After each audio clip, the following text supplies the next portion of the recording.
Hello everyone, and welcome back to Let's Play Kyuuyaku Megami Tensei 2. Last time we explored around Ikebukuro some more and learned from some NPCs about the town of Ueno and the Daven Church that's headquartered there. So we went back down to the Ginza underground tunnel system, took the opposite fork in the road, or the opposite path from the fork in the road that, you know, we had gone down to get to Shinjuku and Karakuen and all that over here. And that led us down to Ueno, where we took care of the cult. We killed Leonard, which seemed to end the brainwashing that a lot of the people there that were worshipping the demons were under. And then we used the classic counterclockwise statue rotation method of teleporting to the nether regions. You know, that iconic, well-written about method to traveling to hell. And then we got to a little island where we got the Nile Blade, a cursed sword that we could use to sequence break a little bit, and we used it to take care of Tiamat, who was down in the tunnel system, just being a pain in the ass and killing people. So, with that taken care of, it's time to go back to the main path of the game. And, you know, it's not like we really left that much, we just kind of did things a little out of order, because we could, and I thought it'd be cool to get some experience. So yeah, if you go back up here on the 5th floor of Ikebukuro and talk to that nurse after you take care of Leonard, she will give you the Wind Seal, which is, of course, another one of the elemental seals we need to give to Mora so that we can travel across those broken bridges. I don't even think we've gotten to the part where the Wind Seal would come in handy yet, but once we get to that bridge, it'll be nice that we have that on hand.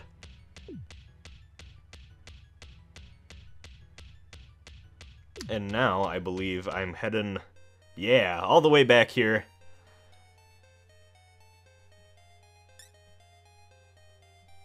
And finally, we can safely grab the relief, or the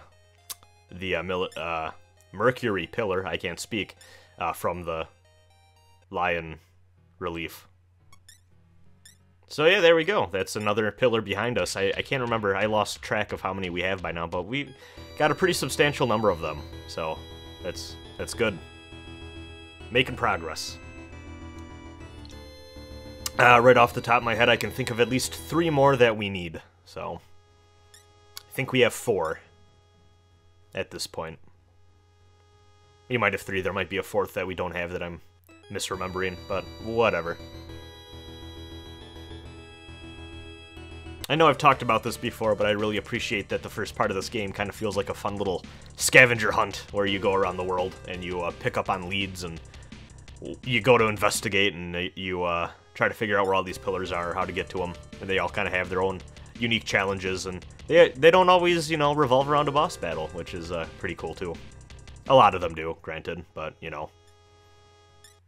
Some of them just require some dungeon diving and exploring, and that's kind of fun in its own right.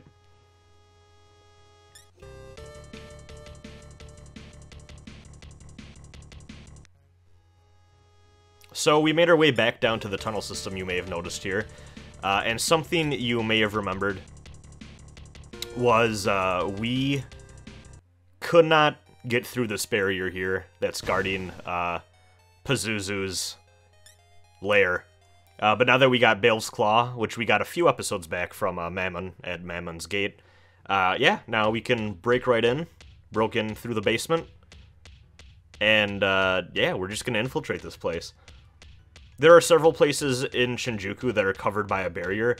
This is the only, as far as I know, this is the only part where you can go and actually break through the barrier with the Bael's Claw. Which, I don't know, I feel like when you do stuff like that in games, you should maybe denote that by making the barrier look different. Because the first thing you'd think is, oh, you know, I got Bael's Claw to break down the barrier, but when I go to the, you know, I hit the barrier by going through this part of Shinjuku or whatever, and it doesn't break. What's going on? But no, you have to go through that one specific tunnel and break in through the underground. You can see this thing is kind of a pain in the ass. This, I believe this creature's aim. Yeah. Battles with that funny lizard caveman tend to go slowly because of the annoying magic attacks and whatnot, so kind of a pain in the ass. I just checked this last time. I don't know why I decided to check the Cathedral Shadows again here. I don't even know if there's anything I'm really strongly, you know, considering fusing or anything like that. I don't know, maybe it had been between 2 play sessions and I just wasn't sure what I could all get.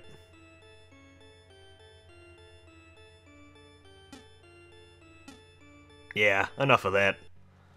Don't need any of that in my life.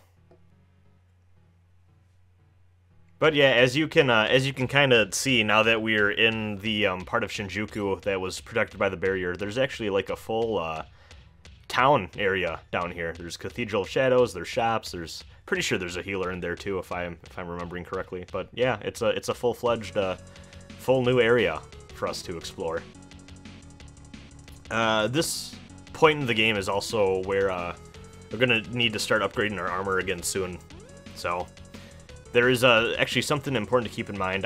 There's an enemy here that drops a very, very good item. That it's actually a sword that sells for a lot. It's not even that powerful of a sword, but I'll highlight that enemy when it shows up. I remember what it looks like, but I'm blanking on the name right now. So again, another skeleton enemy.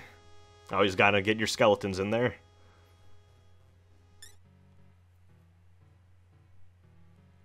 Always fun going through a new dungeon and getting to see all the new enemies, or in some cases, recolors of enemies.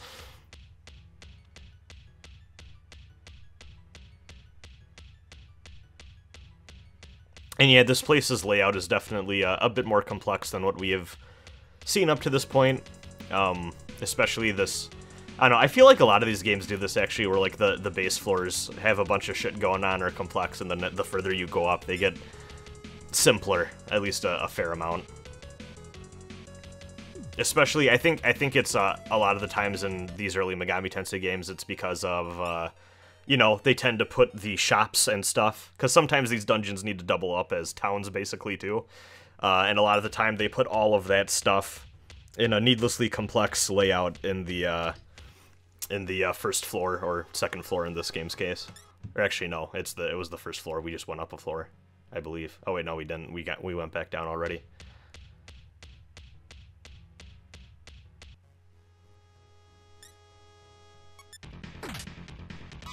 Human enemies continue to remain a pain in the ass, and of course can set you to sleep.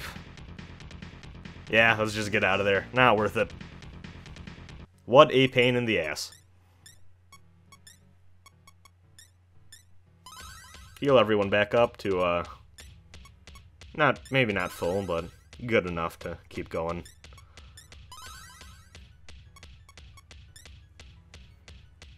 Are we topping off? I'm debating it. Yeah, I think we're topping off. That is close enough.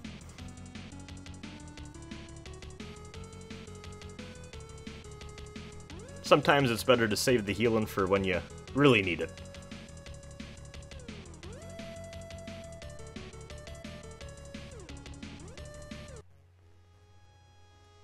Another aim. Yeah, this area, the more I think about this area, has a lot of annoying enemies. The aims are annoying to fight. They're not tough. They're just time-consuming. Anything that does multi-hit attacks, where that like hits the whole party, it just slows down the auto-battle and it makes it annoying to fight compared to other monsters. And of course, you got the human enemies that you're probably going to want to run away from more than actually attack, and it's just a bunch of nonsense is what it is. Up to the 4th floor. Fog area, never fun. Gap, which I'm not sure if that's how, is it supposed to be Gap? Gap? I'm just gonna say Gap. These things, if I recall, drop a pretty powerful weapon for the, hero. So, maybe, play around here a little bit and see if you can get one of those to drop, actually. I believe they also can be found on the 2nd floor as well by all the shops too. So, but yeah, that's definitely, Shinjuku is definitely a good spot to grind. And we got some incenses, which is always nice.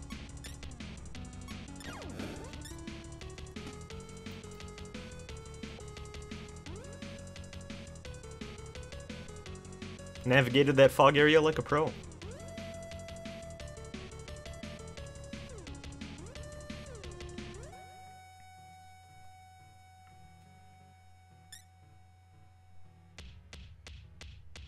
Alright, 5th floor. Taking some time to read the map, it looks like.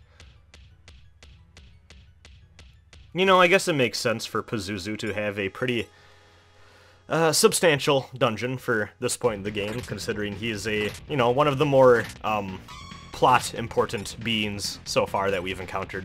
You know, he's kind of the person who led us on our call to adventure, so it makes sense that when we end up facing him down, that's, you know, pretty important, and there should be proper, appropriate build-up for that. I do think it's pretty cool how, I'm sure there are other games that probably did this. I don't know, I would be kind of surprised if they didn't, but, you know, a lot of the times for these early RPGs, and even RPGs now, when you get that first call to adventure from, like, a mythical force or something like that,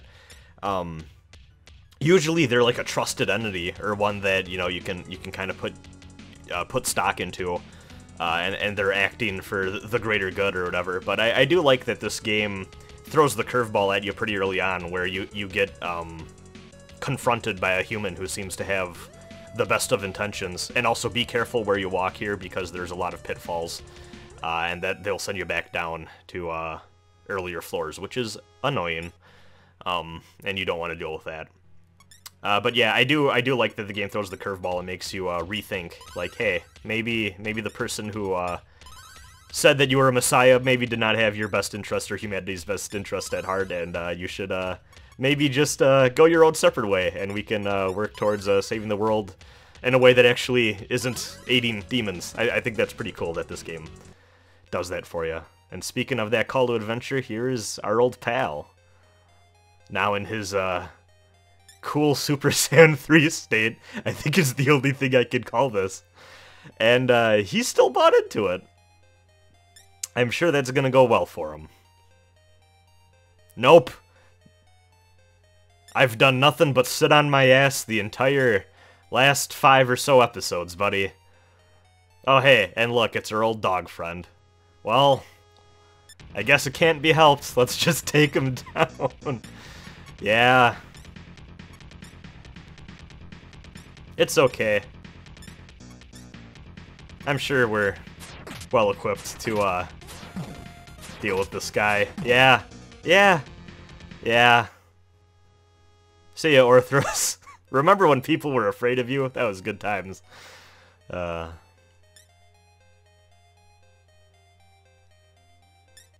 he doesn't even fight us. He's just like, I'm out. He instant transmissions away. Probably goes to gel up his hair some more, and he's done. Pazuzu, please put on some pants. I'm sorry, but that's just not okay.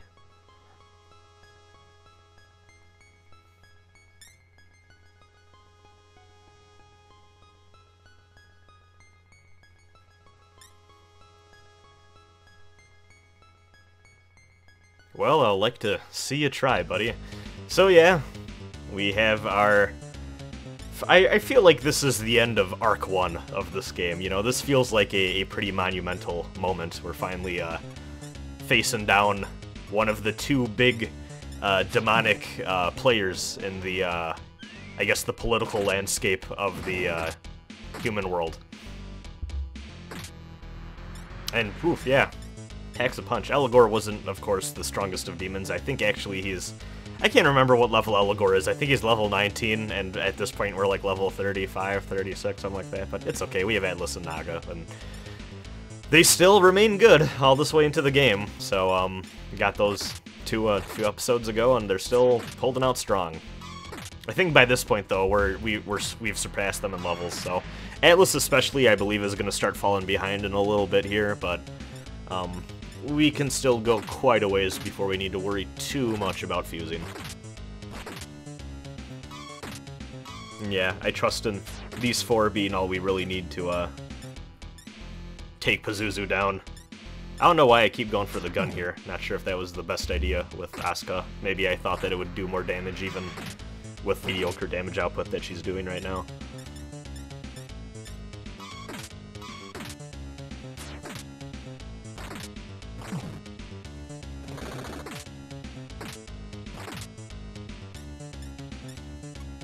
And yeah, just watch out for your health. I know I said last time that sometimes it feels like some of the bosses in these games can be pushovers, but I don't know. I wouldn't say that Pazuzu is necessarily hard, but he can chew through you if you're not paying attention. So, Asuka's about at half HP, so probably gonna heal up here. Yeah.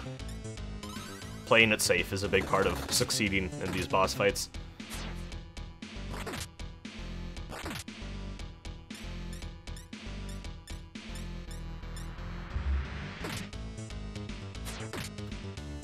Fortunately, his magic, while fairly powerful, we don't have to worry about it killing us automatically in like 2 or 3 hits at least, so that's a good thing.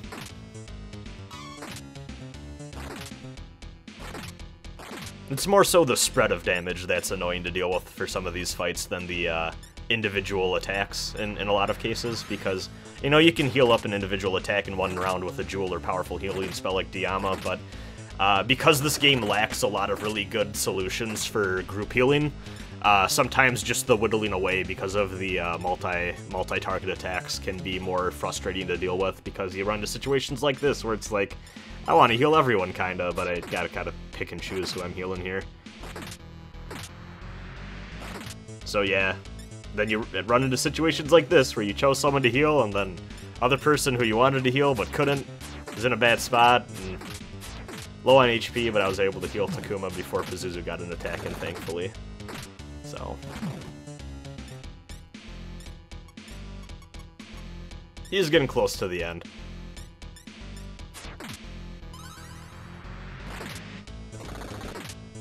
Asuka's running pretty low on MP though, but I think we'll be fine.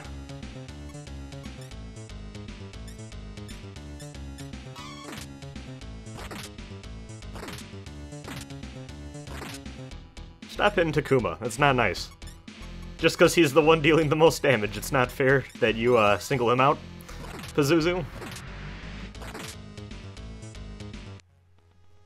There we go. And yet another level up.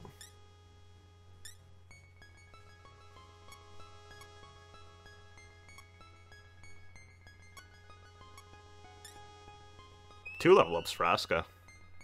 And another pillar. Yeah, why not? Fuck it.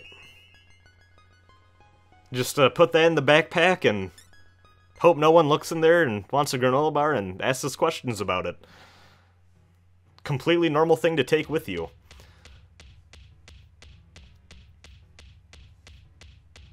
And I believe I might exit this room and then go back in just to see what the text says. Let me see if I do that actually. I like to do that with a lot of these games, just to see if there's any fun. Yeah, like sometimes you get fun little messages like that where you're like, huh, suspicious. Oh, I should have went back into the Pazuzu room, but I decided not to. Whatever.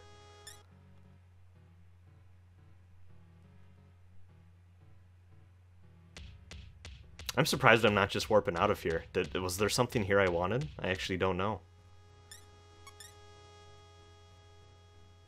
We'll have to see what I'm doing here.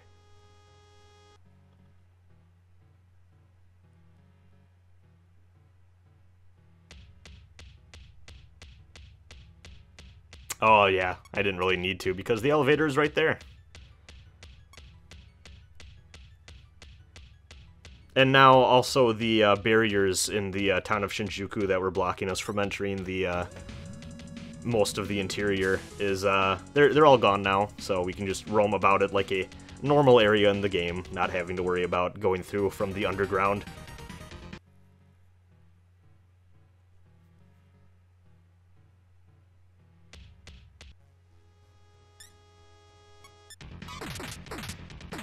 Keep getting attacked by these junkies. Not a good time.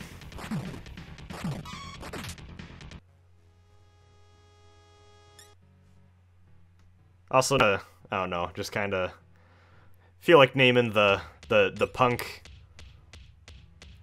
weird enemies attacking ya junkies is a little poor taste, but that's just my opinion. games and media in general have a nasty habit of making out people with drug issues into like this weird, like they treat them like bandits in like D&D, where like they're just roaming the streets looking to get into trouble, and it's like that's not really what a lot of people who are dealing with stuff like that in their lives are like at all. And I don't know, it just kind of rubs me the wrong way when media kind of portrays people that are going through those struggles like that.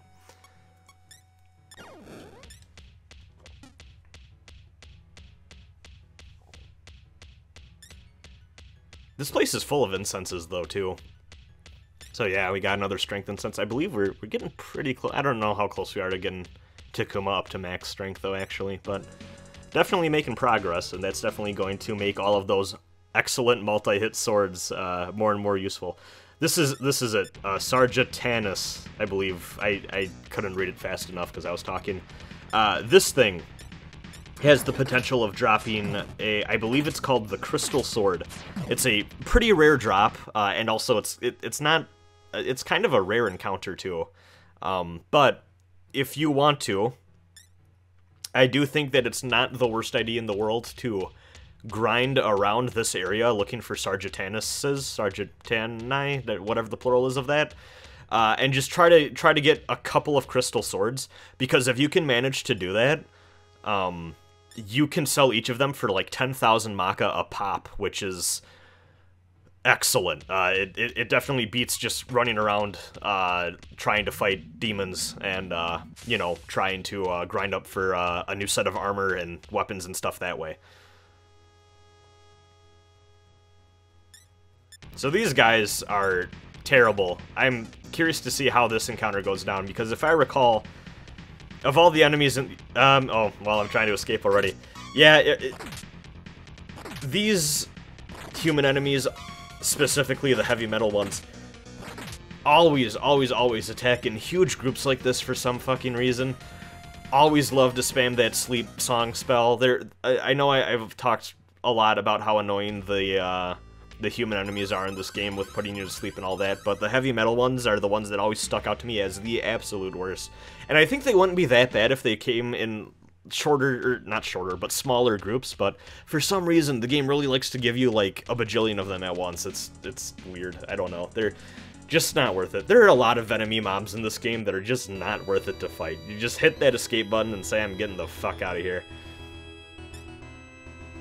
And yeah, I think I just wanted to show that you can now leave and go out to the exterior of Shinjuku. If you remember before, I believe the only part of Shinjuku we could enter was the terminal.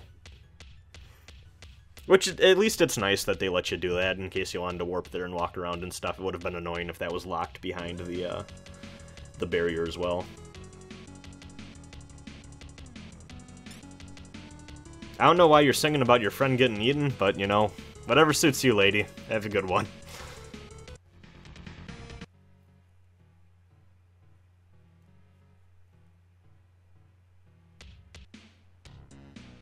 There we go, a cool new weapon shop.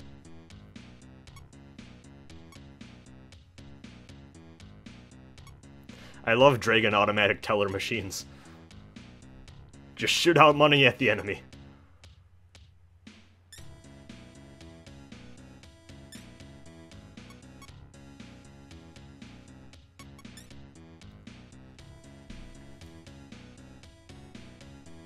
Yeah, you're gonna give that railgun to Asuka so she can become a Metal Gear.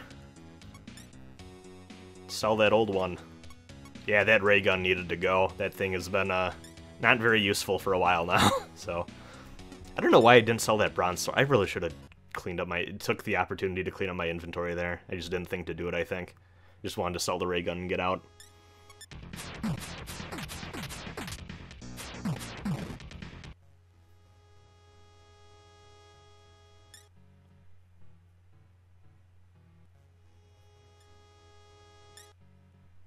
So yeah, you're going to see me walking through this area and exploring a bit, and also just taking the time to not only check out all the stuff going on here, but also you're going to see the highlights of me grinding for item drops, basically.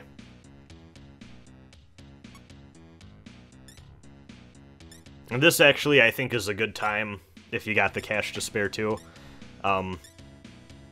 Grab some status healing, stuff like that. It'll just make life easier for you later on in the game, if you stock up now.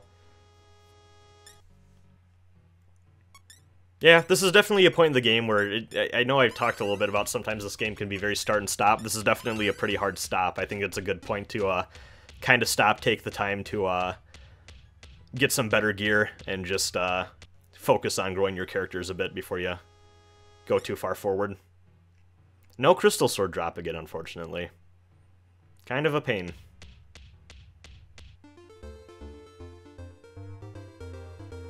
Let's see what's the talk of the town here.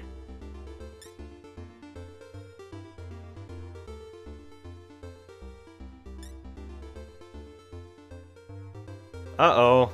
Power vacuums.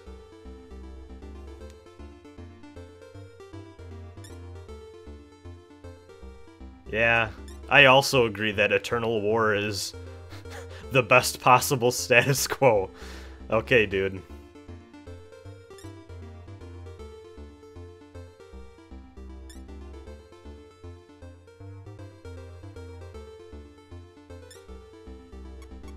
Well, that looks like a hint that probably leads to something important, so... Same with this one, honestly.